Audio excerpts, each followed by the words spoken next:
Hey everybody, I kind of can't believe we've been doing this as steady as we have. We've been keeping on task and keeping these coming. I think this is the second week in a row that we've been doing this, right? Second week? I don't know. We've got, I think, a little bit more than 2 weeks more to do, and like I said, I plan on doing these every single day that I can, at least during the week when we're here, you know. I meant to do one this weekend while at home, just show off some of my own stuff, but I didn't get a chance to. The good news is, though, is we have our storage unit 100% in order.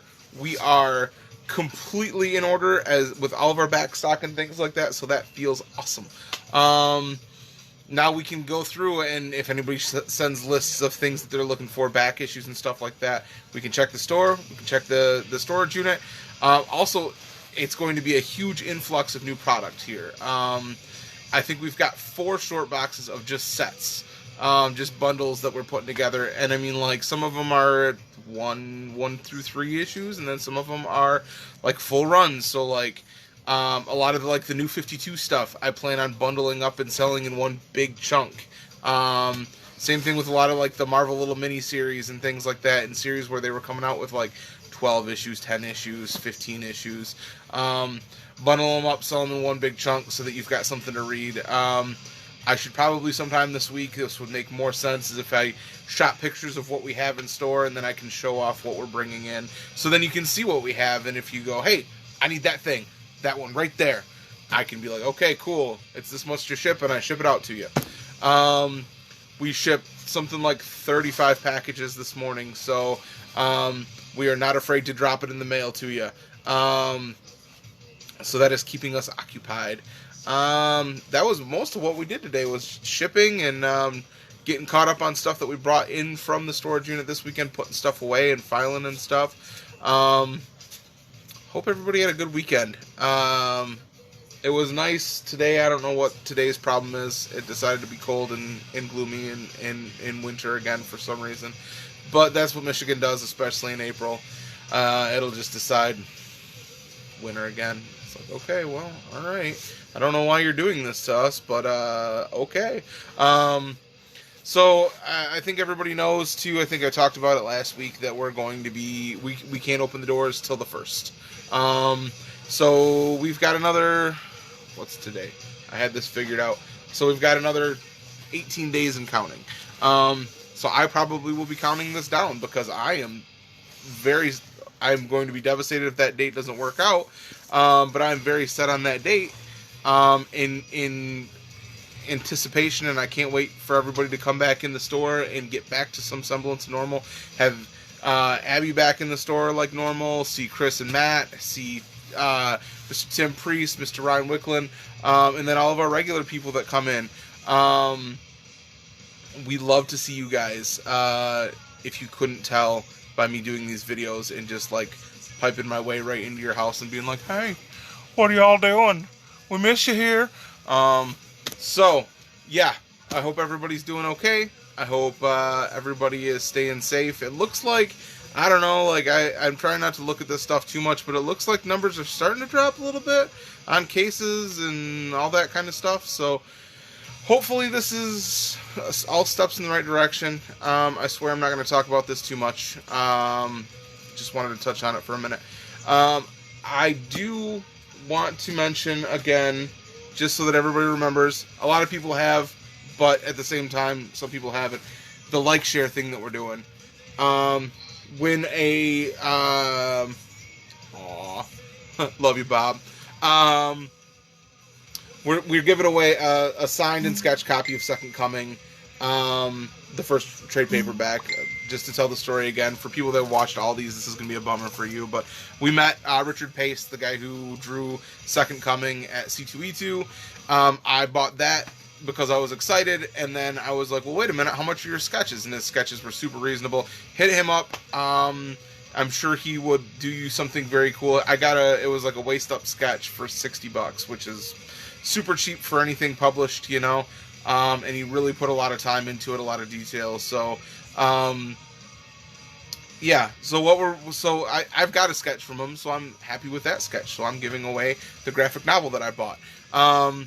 It's signed. It's got a small, like this big head sketch on the inside, and all you have to do to win it is like the post pinned to the top of the page, or it might be a little further down, but I swear I pinned it to the top. It says like, share at the top, and you got to like it, and you got to share it. Some people liked it, and some people shared it, and some people didn't do both of them. You got to do both of them, and then you're in the drawing, and that's all you got to do. You like it, okay? Ready for the second part? You share it. That's all you got to do. Super easy. I know you guys have a million things to do and a million places to go right now, so don't worry about it. I know, like, your schedule's super packed and you've got a million places you got to run around. But when you get a second, just like it and share it. Just like it, and then you share it, and then you get maybe. I'll draw it. We're going to draw on Wednesday before I do this video. And then when I do this video, I'll announce who we're giving it to. So, do the like and the share before Wednesday on that. To recommend a thing to read, I'm going to go real weird with it because that's the kind of place we're at right now. So everybody's pretty familiar with the name Jonathan Hickman by now, the guy who's revamping everything with the X-Men, the House of X, Powers of X stuff, and he wrote a ton of Avengers stuff that turned it into all of the stuff with Cull Obsidian and the Black Order and all that kind of stuff with Thanos. That's all him, or a lot of it is him at least. So he wrote a ton of Avengers lore. He's written a lot of cool things where it's a lot of high concept stuff. But here's one that I really love. That's just kind of more underground.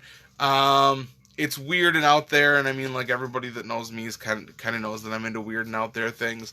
The Manhattan Projects from Image. This is such a good, weird, good book. Hey, Noel, how you doing, buddy? So it's done by Jonathan Hickman and, oh God, what's his first name? Nick Pitara, right? Nick Pitara, who was also a very nice guy. I met him when he was touring around for Leviathan. Super good dude. He actually did me a Manhattan Project sketch. So basically what Manhattan Projects is it's a alternative version of the world where, basically, twisted on the world's greatest inventors. So for instance, Alan Oppenheimer, he had a twin brother, and his twin brother was in a mental ward believing, the reason why he was in a mental ward was he believed that if he ate someone or something that was conscious, he gained their consciousness. And Alan Oppenheimer had written his brother off, had left him in the mental institution. Well, you find out in the first issue that Oppenheimer's brother breaks out and eats Alan Oppenheimer and just takes his place because he's his twin. So the entire thing is, the first issue is done from his brother's perspective and his perspective in red and blue. And it just has this cool style to it. Definitely a very stylized read. A little Jeff Darrow taste, which I love Jeff Darrow anyway, but I mean, like, some dark weirdness that this would be a lot more dark if it wasn't in two-tone color. So basically, his brother takes over, and he knows everything that Oppenheimer would know. And everyone that he's eaten shows up like this behind him from here on out. So anytime that he's doing anything, there's this army of people that look kind of like him, feeding him information in his brain. It's a cool, weird, alternative history thing right around World War II, 30s, 40s, 50s. That's really fun to read. It's kind of out there, but it's definitely a fun read. Hey, Will. Hey, thanks for watching. I would be talking to no one if you guys were not watching me, and I mean, I will be talking to myself anyway, so I appreciate you validating the words that are coming out of my mouth, because otherwise I would just be flapping my gums to nobody. I very much appreciate it. What else? Yeah, that's a super good read, though, from Image. Very weird, but very good at the same time. Like, there's weird for the sake of weird, and then there's weird with, like, a good story to it. This is weird with a good story to it. It goes, I want to say there was, like, 7 or 8 graphic novels, and it's a great read. It was one of those things that didn't come out super fast. It just kind of came out at its own pace, which I kind of appreciate that for books, too. Sometimes it can be a little frustrating when we're waiting for that next volume to come out or whatever, but, like, it's good sometimes to just kind of wait and go, all right, well, this is a little treat that I get every once in a while. I liken it with one of my absolute favorite shows, might be my favorite show of all time, is Venture Brothers for Cartoon Network. It starts off feeling like Hardy Boys, and by the time it's caught up to where it's at right now, it's tied in a parody of every fan base that you can imagine. It's super good, it's super complex, and there's never any throwaway scenes in the show. So it's not like you're going to get introduced to a character and then nothing ends up happening with them.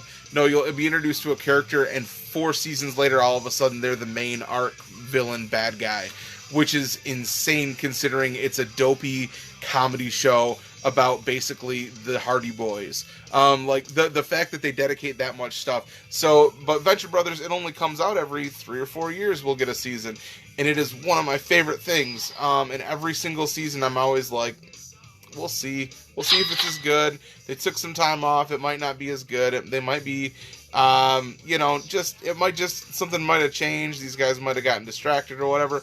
And every single season I come back and I'm ready to come back for more.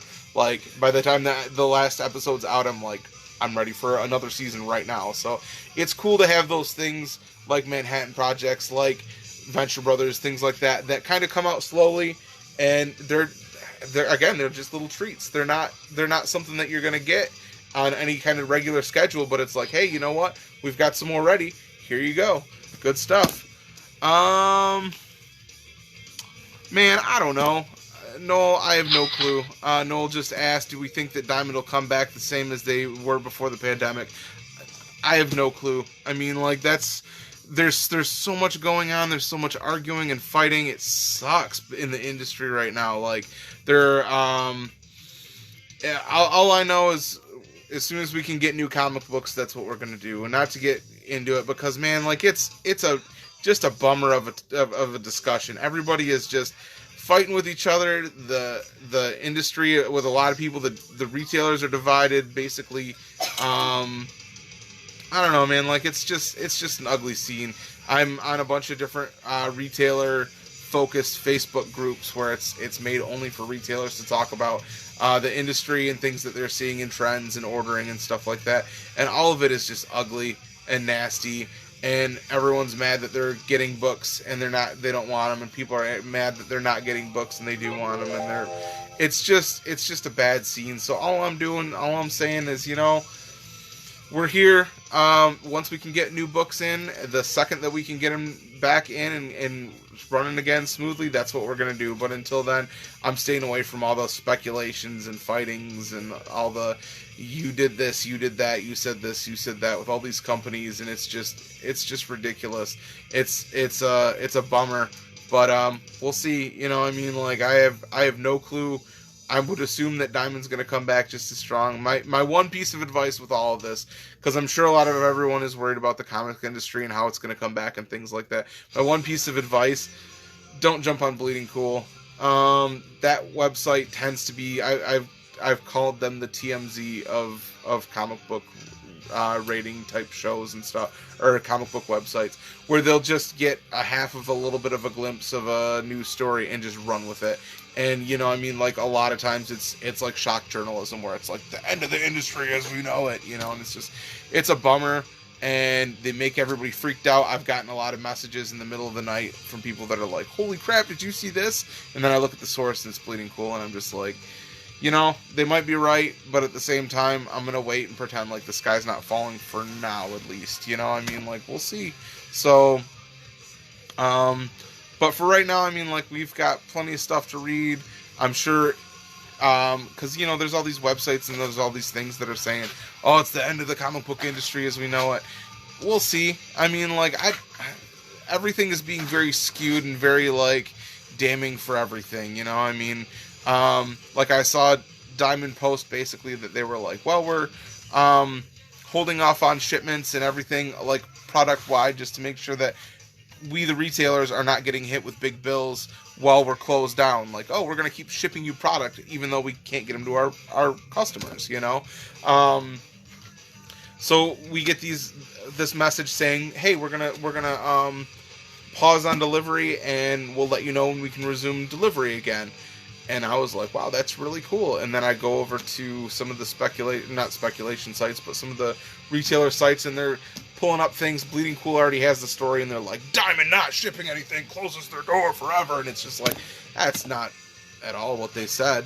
But okay, you know, so I don't know. Like I said, I call them the TMZ of comic book news sites. So, I mean, like, not saying what they're talking about isn't true, just saying you might want to grab a little bit of perspective from another website, you know, so,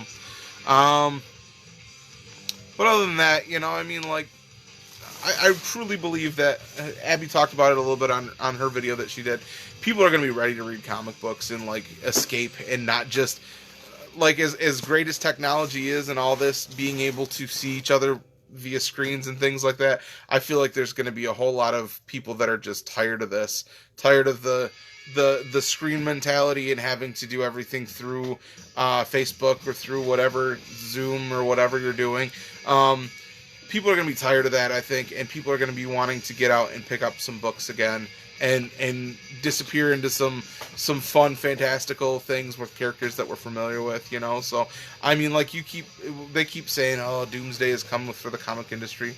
I don't know. I don't think so. I think that, you know, I think most people are still pretty well enjoying what they're reading and enjoying what they're doing. So, I don't know, man. Like, I don't worry about it. And maybe I should. Maybe I'm completely being like, too flippant about it, but for right now, there's nothing that I can do if I worry about it. So, I've been talking a lot about comics for all of these videos, but for toys, we're dealing with toys too. We're getting through quite a bit of toys as well. So, like vintage stuff. So we're gonna be having another 2 or 3 boxes of G.I. Joe loose figures coming in here. We're going to be having quite a few boxed vehicles and things like that. Big pile of Transformers. I'm dealing with a bunch of Robotech vintage stuff right now, which I am completely out of my depth. So it's taking me a little bit longer to mess with this stuff, but it's super cool. And that's how you learn this kind of stuff. So I'm digging in on Robotech pretty hard. What else have we been working on? A lot of it was just dedicating ourselves to make sure that we have all of our long boxes in storage in order. So now, just the fact that we have 75 long boxes in order where I can just go ahead and pull full runs and stuff, I am over the moon. I know I keep mentioning this, but I am super excited about it. Let's see. Anybody else got anything? Anybody else have any cool developments? Anything that you reread and went, oh my gosh, I just realized, or rewatched, or replayed if it's a video game or whatever, you know, and you were like, oh my gosh, I never realized that this guy and that guy were the same guy. Like, for instance, Godzilla 2014. If you're a fan of Letterkenny, everybody knows I am, the guy who plays Wayne in Letterkenny is in Godzilla 2014, which is really weird to see him in other things. That always throws me when I'm watching TV and stuff like that, and I see somebody that I recognize from something that's very iconic. Yeah. So, other than that, anybody else see anything, do anything? Everybody's super quiet. Fair enough. Let's see. I think that's about all I got. We're waiting for a call, and then we're probably going to be bouncing out of here pretty quickly. Gonna go home and do a bunch of listings on eBay. Pump this again. If you are interested in what we're putting up on eBay, Tardys.com will link you right to our eBay page. Also on Tardys.com, we have our Tardys pins, and we're going to have a bunch of stuff that we're going to be putting up there, t-shirts and Goon issue signed by Eric Powell. We love Mr. E. Pow Pow. What else? Oh, our Walking Dead variants. Our Walking Dead #1 Tardys variants. And then, like I said, Tardy shirts, some prints, some things like that. Daniel Woolston. Stim checks are rolling out. Y'all get some stuff at Tardys. Thanks, buddy. Yeah, supposedly we're supposed to get our government checks this week. So, I'm very excited to see what that does with everything. See if that makes a difference in sales, or if people are going to be just kind of holding on to cash and like, all right, well, just gonna go ahead and hold on to this, or if it's just kind of like a, if it's gonna be a, well, hold on to it and wait until everything opens back up, or I'm just gonna take care of some bills because I got to pay my bills. Because I mean, like, you gotta, this is all the fun stuff, you know, but like, gotta take care of those not so fun payments first. All right, I know I'm rambling now. I will talk to everybody probably tomorrow. Well, I did. I recommended Manhattan Projects. Deanna's making sure I'm recommending things because she's uploading these on YouTube as well. And it's really frustrating when she can't find what I recommended. What do you got? Got anything important? No. Nothing? She went like this. Which means, don't talk to me. So, I think we're going to get out of here. I'll talk to everybody soon. Like I said, if you need anything, shoot us a message on here, our email, Facebook, get with us, Instagram, you can message us. We're pretty accessible, so let us know if there's anything that we can make your quarantine any happier. Let us know if we can do anything to, I don't know, anything. Let us know. If there's that figure that you've been staring at, you're like, is that still there? Because if that's there, I need to have it. Let us know. Oh, I think what I'm going to do is maybe do a video either this week or this weekend. Like I was talking about last week, and I flaked so bad. I'm sorry. That I'm going to show off some of our stuff. One of the reasons why I flaked was because our house is a filth pit, and we want to clean everything up and make sure that it's just dusty.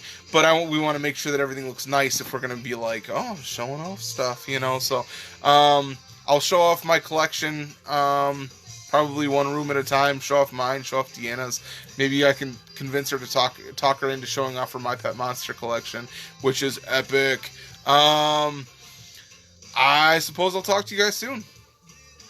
Have a good rest of the day, and we'll talk to you tomorrow.